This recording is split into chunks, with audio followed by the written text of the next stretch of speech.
Hey, welcome back to the channel. If you're new here, thank you for tuning in. Today I'm going to be finishing disassembling this motorcycle, 1983 Yamaha IT 175. When I was looking the bike over, I noticed there was a muffler stay in the parts manual, but there was no tab. So I'll also be doing that, welding a new tab on here, as well as getting the frame cleaned up. The weather's supposed to turn south here. We're supposed to get cold weather, and I want to get this sandblasted before it gets real cold. I can always paint it inside because my shop's heated, but outside not so much fun when it gets really cold. I want to sandblast spots like this, but I may not sandblast the entire frame. I may just bodywork and paint. Areas where the paint's good, I'll probably just scuff and repaint. I've been doing some work on the muffler. I'm going to do a separate video on that. But I basically got that dent out of there. I just put it back on the bike to mock it up. So yeah, that'll be the first thing, is get that disassembled and get this new tab welded on.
Not even rusty.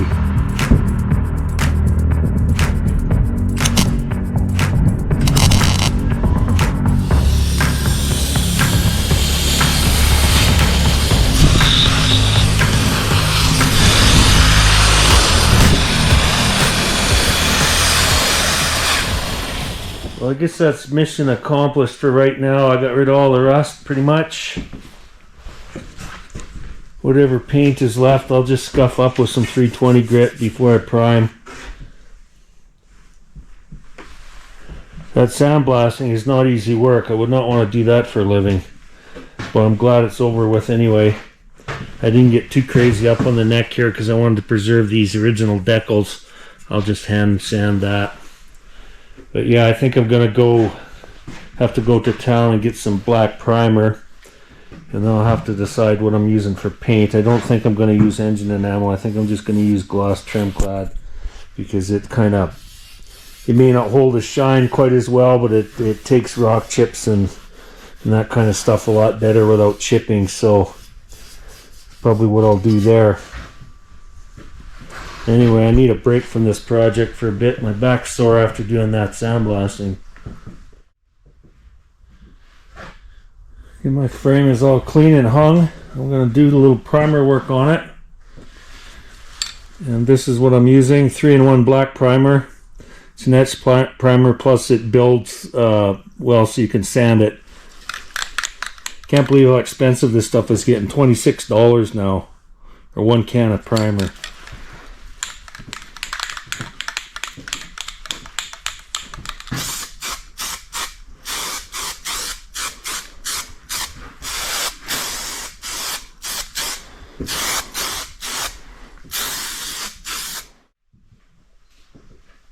Okay, we've got a nice even coat of primer on. It's flashed off now. Took about half that can to get every nook and cranny. You really need to have a flashlight, bright little flashlight, to illuminate the spots you've missed, especially spraying black.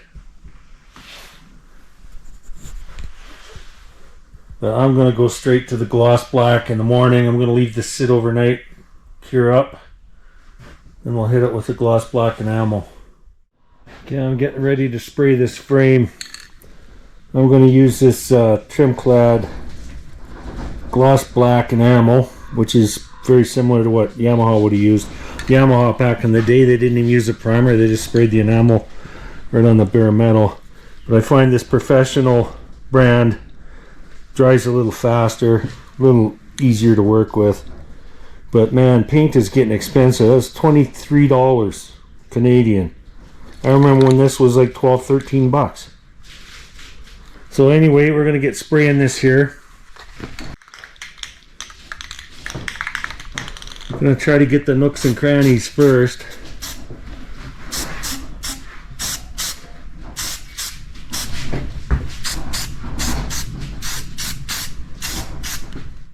And remember to have a good flashlight so that you can spot the areas you miss. It's really easy when you're going black on black to miss it. So the flashlight will help you make sure you get an even coat.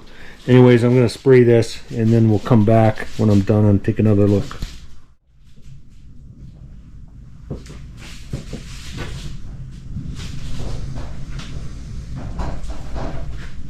Doesn't look too bad, pretty glossy. Took about 3/4 of that can to do the frame and the skid plate. I'm pretty happy with it. I think it's probably a good representation of what the original paint was like. I know some guys over restore stuff where they go base clear or they powder coat, but to me this is what Yamaha did and that's what I'm doing. So I'm going to have to leave that for probably 4 or 5 days anyway. Trim clad takes a long time to get hard before you can handle it. But in the meantime, I've got all this hardware to replate. So I might put a little of that at the end of this video. Just how that process works. Okay, we're going to be doing a little home plating here.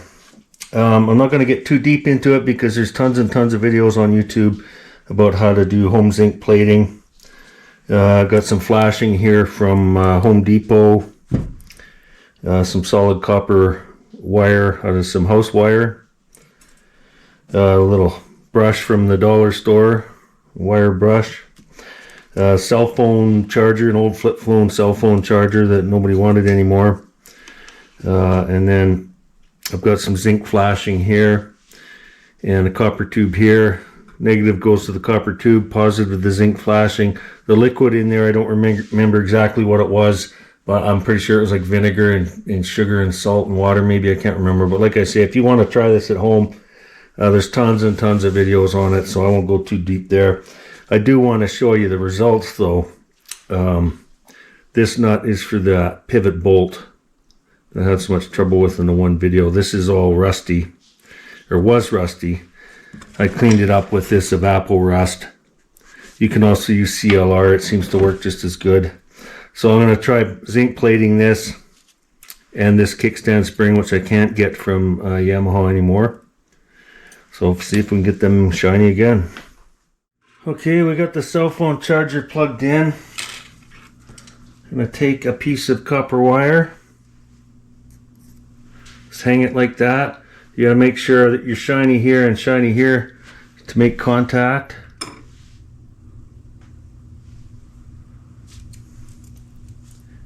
And then I might have to do this spring in 2 phases because my I don't think my water's deep enough, but I'm going to let those go for a while. Hopefully you can see this. There's actually, you can see the action of the electrons. They're pulling the zinc out of that zinc flashing through the liquid and then transferring it onto the metal. So you can kind of see them bubbling. You can see it's working. I haven't even got too scientific with the voltage and the amperage of that little charger. I know some of the videos I watched, guys had special kind of power supplies to make it optimal, but you can definitely see it's working. Okay, I let this go in the solution for about 5 minutes. You can see it's starting to deposit zinc on the nut, but it looks all kind of flat and fuzzy. You can see the difference here. This part wasn't in the solution, this part was. So now, that's what the wire brush is for. You're going to take it and just start brushing.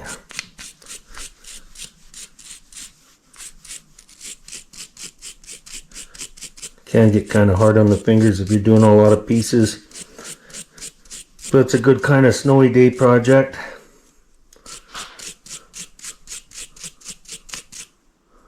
So I find it better if you do it in stages. You're not going to get it super shiny first go. So now that's ready to go back in. Sometimes I do 4 or 5 coats. It just depends what you want to, kind of look you want to get. Look at that spring come up. Look at that.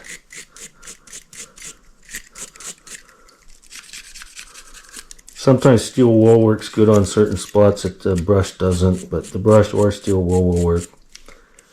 So that's coming up nice. It's going to look new when I'm done. So I'm going to go ahead and keep soaking these, and then when I'm done we'll come back and do a before and after. Okay, that's about the 4th pass in the solution. Every coat you put on it gets better and better.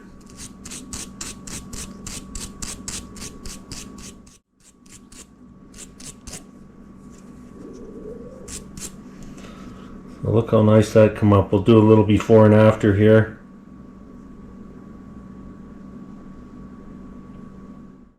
Same with the spring. I'm really happy with that, how that came out. We'll do a before and after.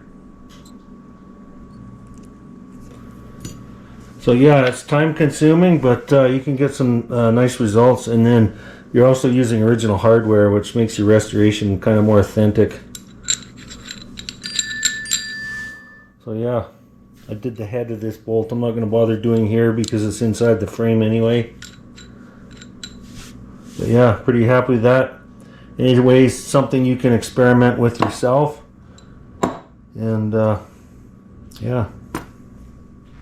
So if you made it to the end of the video, I appreciate it.